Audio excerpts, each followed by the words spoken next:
साफ सुथरा बात बताओ, एक सेकंड, साफ सुथरा बात बताओ कि तू पति के साथ रहबू कि देवर के साथ रहबू? हम देवर साथ रहें।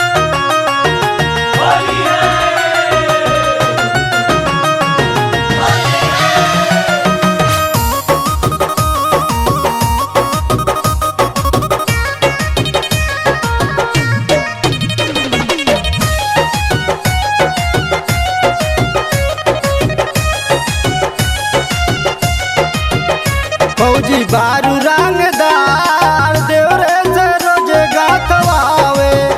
फौजी बारी रंगदार देवरे से रोज गातवावे। फौजी बारू रंगदार, फौजी बारू रंगदार देवरे से रोज गातवावे। फौजी बारू रंगदार देवरे से रोज गातवावे। फौजी बारी रंगदार देवरे से रोज गातवावे।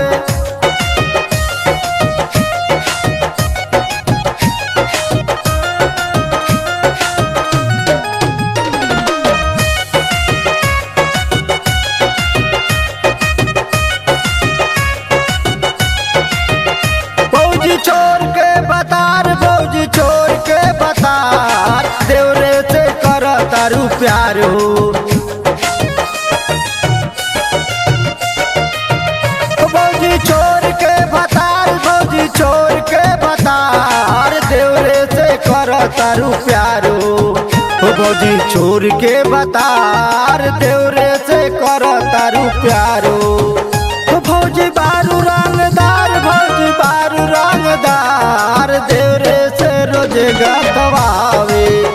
फौजी बारी रंगदार देवरे से रोज गातवावे।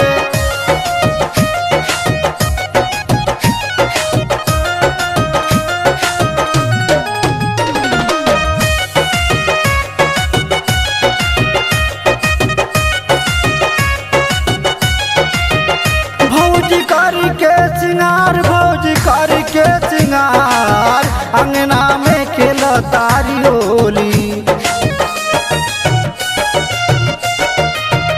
भौजी सरहो सिंगार करके सरहो सिंगार अंगना में खेल तारी होली।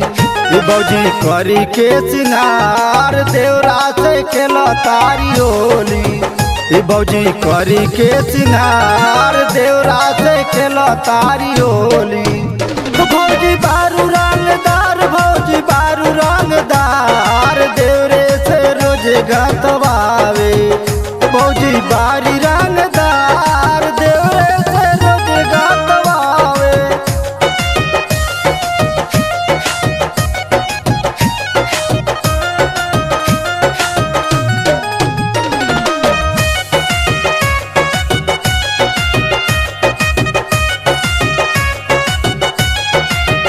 भौजी भैली फिलार, भौजी भैली फिलार देवरे से रोज गातवावे। भौजी भैली फिलार, भौजी भैली फिलार देवरे से रोज गातवावे। भतर भैले लाचार देवरे से रोज गातवावे। भौजी बारी